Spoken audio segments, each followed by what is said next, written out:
Let's talk about chat. To get to chat mode, just click on the drop down and select chat. Now, what's the main difference between chat and search?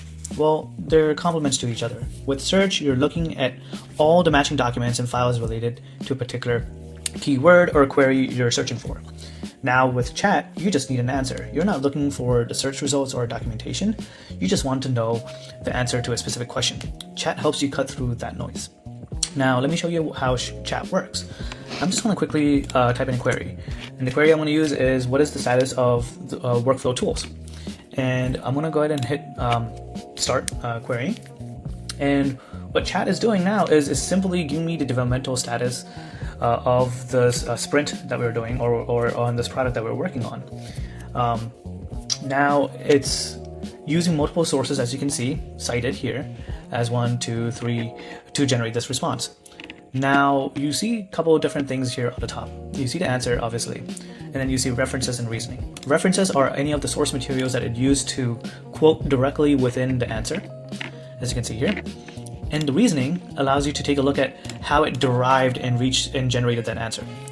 So as you can see here, first it analyzed the query, then it searched for keywords such as workflow tools, and then it's doing a semantic search at the same time, which is like, what is the status of the workflow tools?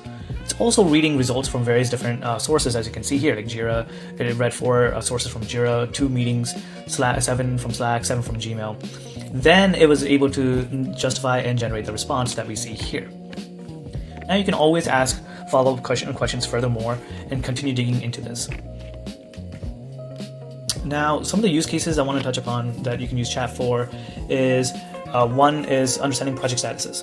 Another one could be like understanding a context around past decisions that happened on Slack or anywhere, or just getting simply caught up on like what the team has been doing. And in a different video, we saw how you can use chat and prompts together, which if you haven't seen that video, it will be for the skills library. So you can take a look at that and you can see how powerful chat is, and not only just for a question and answer purpose, but for using prompts and synthesizing and curating documents or marketing assets or any assets that you need.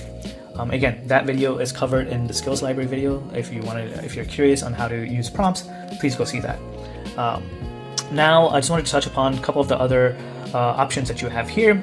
You see here, just like in search, sources. If you click on sources, you're able to now search from either a specific source, and this limits Edge's capability of answering only to the selected source. So if you say, no, I only want you to use, let's say, Slack when you're giving me this answer, just go ahead and click Slack, and Edge will only focus on that specific data source. Collections, you can now query any collection so that now whatever query or question you have, Edge will use that specific collection to answer. I have done a little bit of a deeper dive on how to query collections into the collections video. So again, if you want to know how you can query collections or how you can create collections, please check that video out. Now in the chat mode, you can also upload files. And then you could just chat with those files that you're uploaded. And this is great for anything that's outside of any source that you have. Let's say you download a PDF from the internet, and rather than you reading that entire PDF, you could just upload the PDF here into a chat, and then ask a question saying in regards to like the PDF, and Edge would then crawl the entire PDF and start asking or answering based on the content that is present within that PDF or file. Now we also have our time frame toggle. Again, this is similar to what we see on search.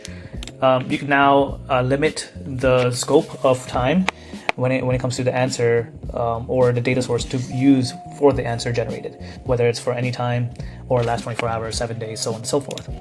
Now we have web search. So if you toggle web search on, you're able to then do external searches. So right now, whenever you use Edge, whether it's for search or chat, the default is to look internally within all your connected sources or any specific sources that you select from the sources, whether it's apps or collections.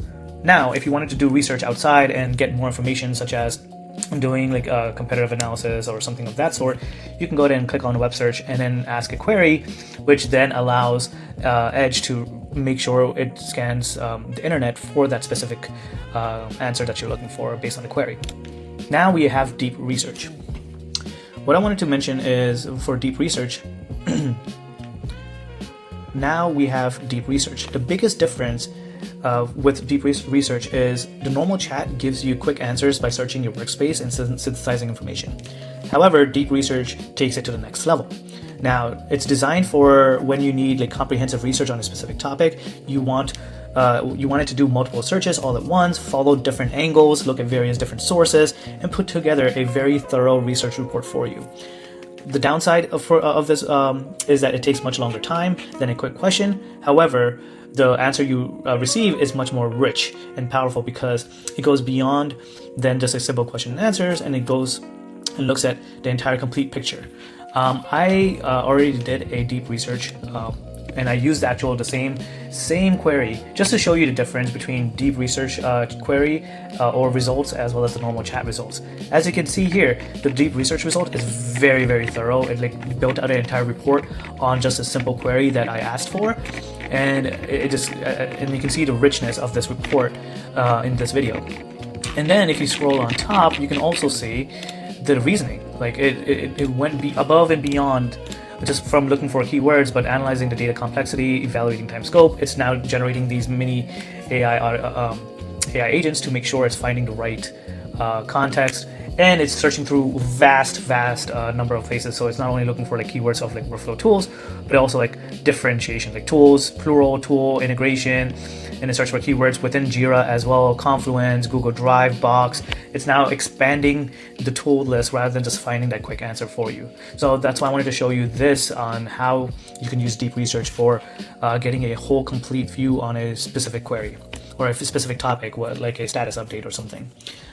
So yeah, just wanted to wrap things up. This is chat. Again, quick difference between chat and search is search is great for finding files and documents, and chat is really great for just asking a question and getting the answer without having to look through all the matching results. I hope to see you in the next video.